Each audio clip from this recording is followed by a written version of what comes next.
সেই কবির মুকুট বরাবর অদৃশ্য থাকায় কেউ জানত না তাঁর রাজত্বের বিস্তার।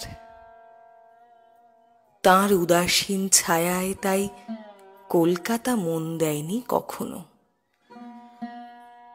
কলেজ পাড়া তাঁকে ডাকেনি সিংহাসনে বসতে, আগলে রাখেনি তালপাতার পাখায়।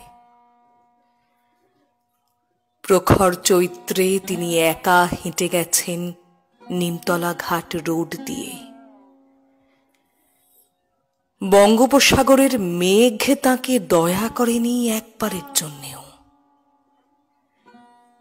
প্রতিটি বর্ষাকাল তাঁর লেখাপত্র ভাসিয়ে নিয়ে ভেসে গেছে। অকরুণ শীত ঋতু মজ্জায় সেঁধিয়েছে বারবার।